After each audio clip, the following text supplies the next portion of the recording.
नमस्कार। श्रीमती मोहरी देवी तापड़िया कन्या महाविद्यालय जसवंतगढ़ के इस यूट्यूब चैनल पर मैं प्रवक्ता हनुमान शर्मा आप सभी विद्यार्थियों का हार्दिक स्वागत और अभिनंदन करता हूं। प्यारे विद्यार्थियों, बीए तृतीय वर्ष की कक्षा में हिंदी साहित्य विषय के अंतर्गत जो आपका प्रथम प्रश्न पत्र है आधुनिक काव्य, उसमें प्यारे विद्यार्थियों सूर्यकांत त्रिपाठी निराला जी की जो रचना है जागो फिर एक बार और बादल राग, उससे महत्वपूर्ण प्रश्नोत्तरों की श्रृंखला चल रही है। प्यारे विद्यार्थियों, हमारा विगत वीडियो से एक प्रश्न चल रहा है। प्रश्न है निराला जी के काव्य के भाव पक्ष को या अनुभूति पक्ष की विशेषताओं पर शोधान प्रकाश डालिए, या फिर निराला समृद्ध भावबोध और व्यापक यथार्थ चेतना के कवि हैं, उदाहरण सही समझाइए। तो ये बहुत महत्वपूर्ण प्रश्न है। कहने का तात्पर्य यहाँ पर निराला जी के काव्यगत जो भाव पक्ष है उसको बताना है। भूमिका हमने पढ़ी थी और निराला जी के काव्यगत भाव पक्ष में हमने एक विशेषता जो है पढ़ी थी, प्रकृति सौंदर्य का चित्रण।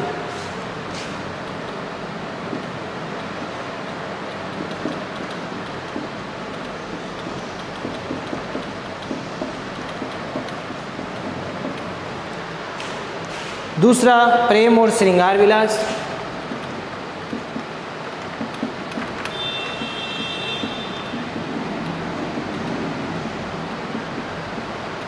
अब हम आगे और विशेषताओं को देखते हैं। प्यारे विद्यार्थियों, अगली विशेषता हम ले रहे हैं उत्सुकता। निराला जी काव्य की काव्यगत जो भाव पक्ष में उत्सुकता, ये जो विशेषता भी है, उत्सुकता भी है। देखिए कैसे। प्यारे विद्यार्थियों, निराला जी के काव्य में जो परिणय या फिर श्रृंगार, परिणय और जो श्रृंगार के भाव है उनमें उत्सुकता की प्रवृत्ति दिखाई देती है। क्या समझे? इसमें निराला जी का जो काव्य है उसमें एक तो परिणय की, प्रेम की और श्रृंगार के जो भाव भूमि है या श्रृंगार में जो श्रृंगारिक जो भाव है उनमें उत्सुकता की प्रवृत्ति लक्षित होती है, दिखाई देती है।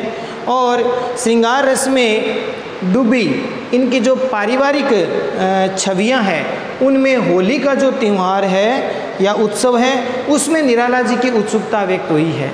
यानी होली का जो पर्व है, होली का जो उत्सव है उसमें निराला जी की उत्सुकता का चित्रण किया गया है काव्य में। और इनकी जो पंचवटी प्रसंग जो रचना है, पंचवटी प्रसंग,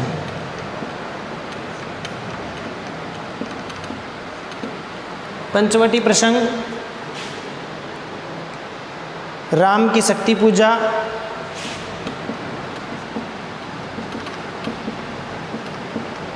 और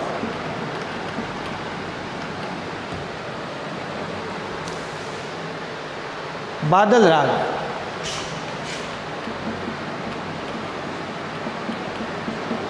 इन कविताओं में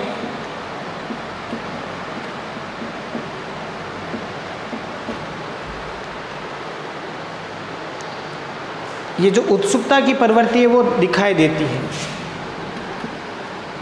उत्सुकता की प्रवृत्ति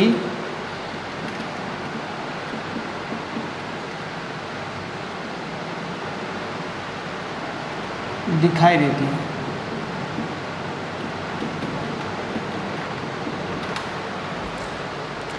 इसके साथ साथ प्यारे विद्यार्थियों, इसी प्रकार निराला जी ने जीवन के प्रति आशा, उत्साह या आस्था, जीवन के प्रति आशा, आस्था व्यक्त की है और निराशा से मुक्त रहने का भाव प्रकट किया है। आशा से तो आशा और आस्था का भाव व्यक्त करते हुए निराशा से मुक्त होने की बात है वो कही है निराला जी ने अपने काव्य में। और इनका जो परिमल काव्य संग्रह है, निराला जी का प्रसिद्ध काव्य संग्रह परिमल, तो इन परिमल काव्य संग्रह में उत्सुकता के दर्शन होते हैं। इसमें ध्वनि कविता है, ध्वनि, इस काव्य संग्रह में बहुत सारी कविताएं हैं, तो इसमें एक कविता है ध्वनि। तो ध्वनि कविता में निराला जी ने कुछ पंक्तियाँ लिखी, उत्सुकता से ओतप्रोत है। निराला जी कहते हैं कि अभी न होगा मेरा अंत,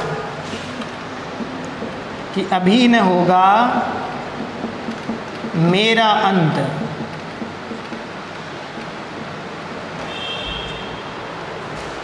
अभी अभी ही तो आया हूँ, अभी अभी ही तो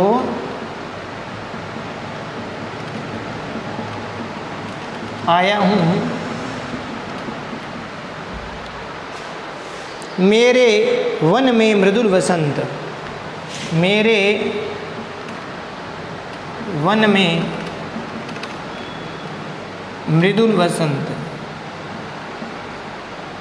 तो इन पंक्तियों में प्यारे विद्यार्थियों निराला जी की जो उत्सुकता है उसका चित्रण किया गया है कि अभी न होगा मेरा अंत। आशावान कवि, आशावान आस्थावान है और इसलिए वो कहते हैं कि अभी न होगा मेरा अंत, अभी अभी तो आया हूँ, मेरे वन में मृदुल वसंत। अभी तो बसंत ऋतु मेरे जीवन में अभी आई है और अभी मेरा अंत नहीं होने वाला है। तो इस प्रकार से ध्वनि कविता में उत्सुकता का भाव दिखाई देता है। अगली विशेषता लेते हैं प्यारे विद्यार्थियों, जो है कल्पना वैभव या कल्पना का मिश्रण हम कह सकते हैं, कल्पना का भाव इनके काव्य में देखने को मिला है। निराला जी के काव्य में कल्पना का अतिशय प्रयोग हुआ है या फिर कल्पना का जो अतिशय वैभव है वो दिखाई देता है। इनकी जो राम की शक्ति पूजा जो कविता है, राम की शक्ति पूजा,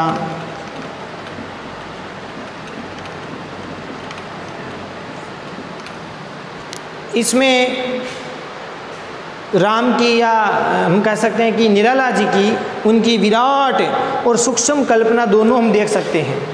राम की शक्ति पूजा जो कविता है उसमें उन निराला जी की, उनकी मतलब निराला जी की विराट या हम कह सकते हैं कि स्थूल और विराट और सूक्ष्म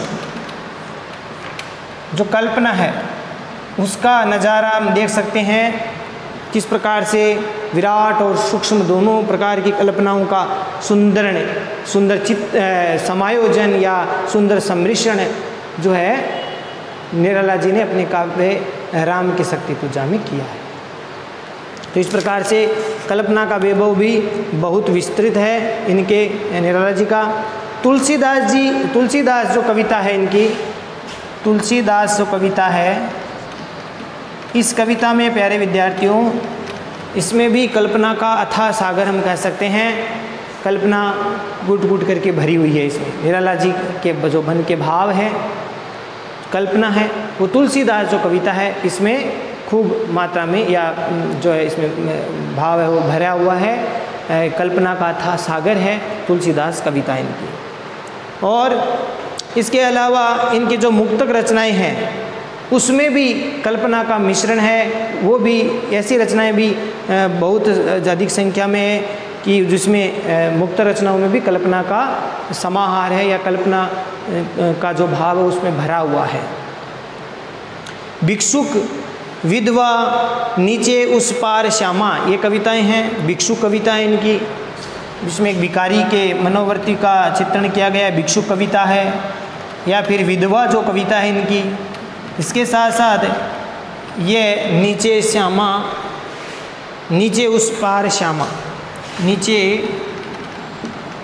उस पार श्यामा, ये इनकी कविता है।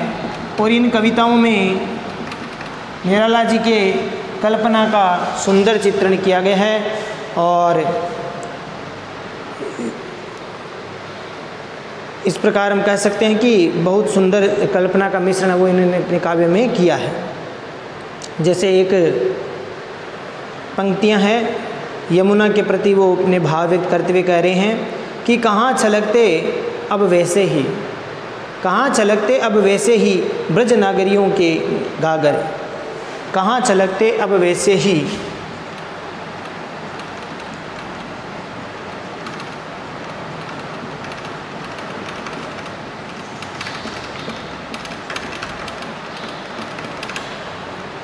ब्रज नागरियों के गागर।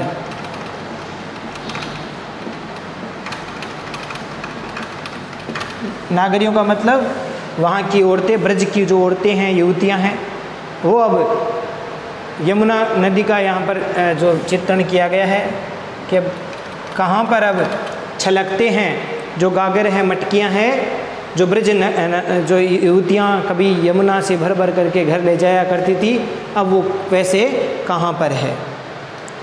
और कहाँ भीगते अब वैसे ही बाहु रोज अधर अंबर, बंधा बाहुओं में घट, बंधा बाहुओं में घट क्षण क्षण जहाँ कहाँ प्रकट वक्ता अपवाद, बंधा बाहुओं में घट क्षण क्षण कहाँ प्रकट वक्ता अपवाद, अलकों को किशोर पलकों को कहाँ वायु देती संवाद। अलकों को, अलकों मने बाल, जो गालों तक जो बाल होते हैं हवा में उड़ते हुए, उनको बताया यहाँ पर। अलकों को किशोर पलकों को, युवती जो ब्रज नारियाँ हैं वो उनकी जो पलकों को कहाँ वायु देती संवाद, वायु के जो झोंके जब वो पानी भर करके लाती थी तो उनको वायु कैसे संवाद वो देती थी। तो इस प्रकार से वो अभी नज़ारा अब देखने को नहीं मिलता। ये इनकी कविता यमुना के प्रति जो कविता है इसमें भाव कल्पना वो चित्रित हुई है। तो हम कह सकते हैं कि निराला जी वो कल्पना करने में अद्भुत है और कल्पना वैभव का साम्राज्य इनके काव्य में दिखाई देता है। अगली विशेषताएं प्यारे विद्यार्थियों हम लेते हैं आध्यात्मिकता। इनके काव्य में आध्यात्मिकता का चित्रण भी किया, यह भाव पक्ष में ही है। आध्यात्मिकता, आध्यात्मिकता में देखिए प्यारे विद्यार्थियों, आध्यात्मिक में अध्यात्म संबंधी, ईश्वर संबंधी। निराला जी के काव्य में आध्यात्मिक विचारों का भी एक अखंड स्रोत प्रवाहित होता हुआ दिखता है। निराला जी के काव्य में आध्यात्मिक विचार भी उच्च रूप में है, या हम कह सकते हैं कि आध्यात्मिक जो विचार हैं उनका एक अखंड स्रोत, एक झरना बहता दिखाई देता है। वे समन्वयवादी थे। निराला जी समन्वयवादी विचारधारा के थे, तोड़ने वाले नहीं थे, जोड़ने वाले थे। समन्वयवादी विचारधारा के कवि हैं। और इनका जो पंचवटी प्रसंग है उसमें ये स्पष्ट रूप से स्वीकार भी करते हैं इस बात को, समन्वयवादिता को। पंचवटी प्रसंग इनकी जो कविता है उसमें निराला जी इस भाव को, समन्वयवादी भाव को प्रकट करते हुए कहते हैं कि भक्ति योग कर्म ज्ञान एक ही है। भक्ति कर्म, भक्ति योग कर्म, क्षमा करना, योग कर्म है। भक्ति योग कर्म ज्ञान एक ही है।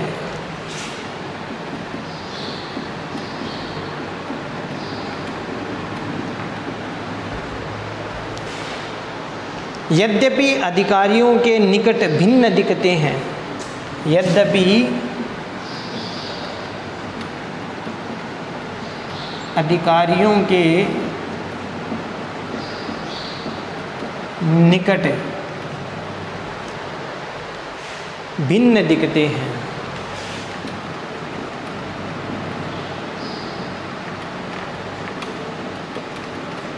प्यारे विद्यार्थियों, इन पंक्तियों में भी पंचवटी जो प्रसंग है उसमें निराला जी आध्यात्मिकता का भाव व्यक्त करते हुए कहते हैं कि भक्ति योग कर्म ज्ञान सब एक ही है। भक्ति कह दो, योग कह दो, कर्म योग कह दो, ज्ञान कह दो, सब एक ही है।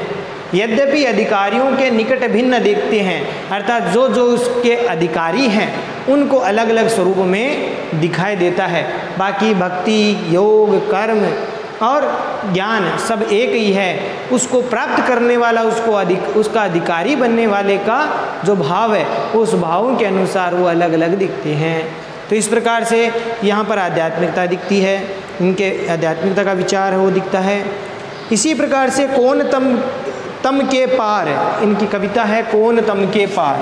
कौन तम के, तम माने अंधकार, के पार, ये जो कविता है इसमें भी उस अव्यक्त जो सत्ता है, अव्यक्त ईश्वर है, परम सत्ता, जो अव्यक्त परम सत्ता है उसके प्रति अपनी जिज्ञासा व्यक्त की है। कौन तम के पार, उस अंधकार के पार कौन है। यहाँ पर उस अंधकार के पार यानी उस जो अव्यक्त ईश्वर की जो सत्ता है उसको जानने की इच्छा व्यक्त की गई है। तो यहाँ पर आध्यात्मिकता है। जिधर देखिए श्याम विराजे, इसमें भी वे सारे विश्व में एक ही सत्ता का आभास पाते हैं कि जिधर देखो वहीं श्याम विराजते हैं, वहीं कृष्ण है, वहीं ईश्वर विराजमान है। तो इस प्रकार का भाव भी, जैसे तुलसीदास जी लिखते हैं, सदा सिया राममय सब जग जाना, सिया राममय सब जग जाना, सारी सृष्टि में ही सिया राम है। ऐसे ही निराला जी कहते हैं कि जिधर देखिए श्याम विराजे। तो इस प्रकार से उस अव्यक्त ईश्वर की सारी जो सत्ता है वह एक एक कण कण में मौजूद है। इस प्रकार का भाव व्यक्त हुआ है। कहीं कहीं उन्होंने इस परम सत्ता को अन्यत्र खोजने की अपेक्षा अपने भीतर ही खोजने की बात कही, जैसे कबीरदास जी इत्यादि कवियों ने कहा, उस मोह को कहाँ ढूंढे रे बंदे, मोह को कहाँ ढूंढे रे बंदे, मैं तो तेरे पास हूँ, तेरे पास में हूँ, तेरे हृदय में हूँ, तेरे आत्मा में मैं ही हूँ। इस प्रकार का भाव निराला जी ने भी व्यक्त किया है। और वह साफ साफ शब्दों में कहते हैं कि वो परम सत्ता है वो अन्य जगह खोजने की अपेक्षा उसको अपने भीतर ही खोजना चाहिए। वह भगवान, वह ईश्वर, वह अव्यक्त सत्ता वो हमारे भीतर ही है। कि पास हीरे हीरे की खान, सुंदर पंक्तियाँ हैं, पास हीरे हीरे की खान,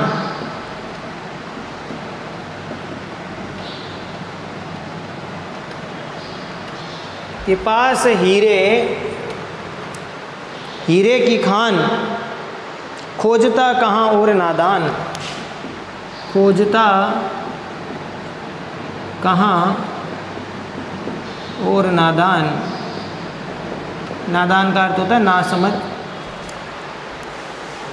कहीं भी नहीं सत्य का रूप, कहीं भी नहीं सत्य का रूप,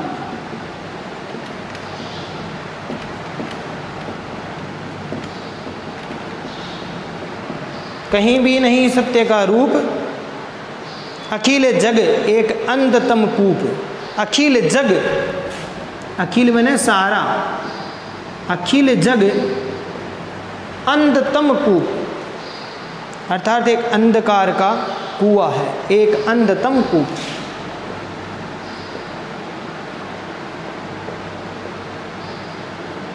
तो यहाँ पर अव्यक्त सत्ता की बात कही जा रही है। निराला जी कहते हैं कि पास हीरे, हे मनुष्य, तुम्हारे पास हीरे की यानी उस अव्यक्त सत्ता रूपी हीरे की खान तेरे पास मौजूद है। अर्थात तो इस शरीर में ही जो आत्मा स्वरूप में अव्यक्त सत्ता मौजूद है।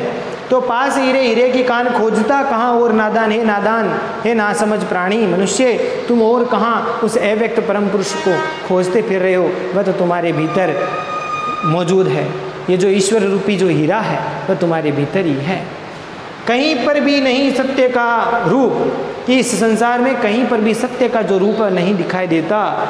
अखिल जग एक अंधतम कूप, ये पूरा संसार एक अंधकार से युक्त कुआं है और कहीं पर भी सत्य का स्वरूप नहीं दिखाई देता। जो ईश्वर है वह हमारे हृदय के भीतर ही मौजूद है। इस प्रकार का भाव, आध्यात्मिकता का भाव निराला जी के काव्य में दिखाई देता है।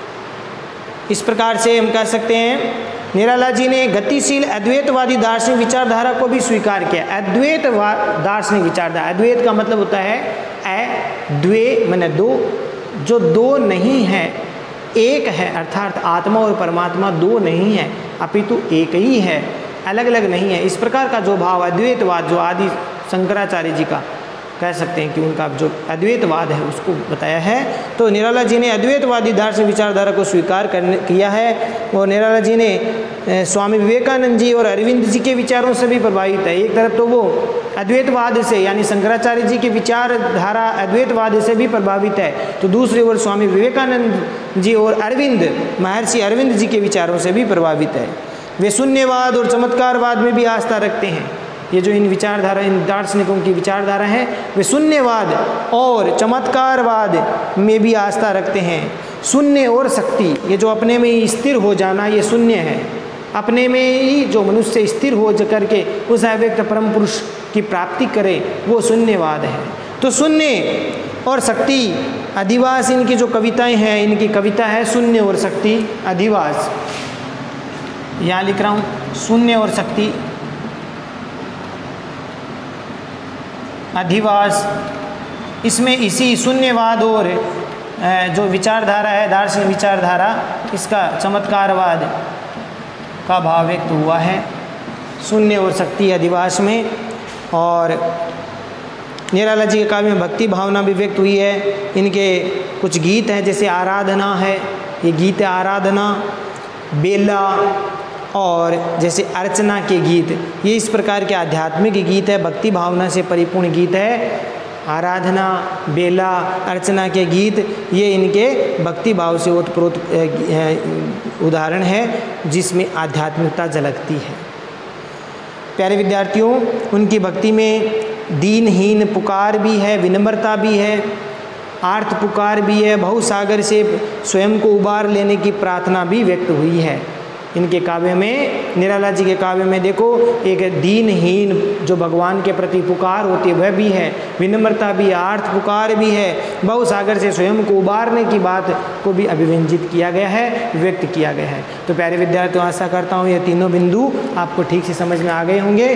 और आज हमने निराला जी काव्यगत जो भावगत विशेषताओं में पहले पढ़ा हमने प्रकृति सौंदर्य का चित्रण, दूसरा प्रेम और श्रृंगार विलास, आज तीसरा पढ़ा है उत्सुकता, चौथा है कल्पना का वैभव या कल्पना वैभव, और पांचवा हमने पढ़ा आध्यात्मिकता। तो प्यारे विद्यार्थियों, आशा करता हूँ ये तीनों विशेषता आपको ठीक प्रकार से समझ में आ गई। उनके उदाहरणों को आप ठीक प्रकार से समझेंगे, पढ़ेंगे और नोट्स बनाकर याद भी करेंगे।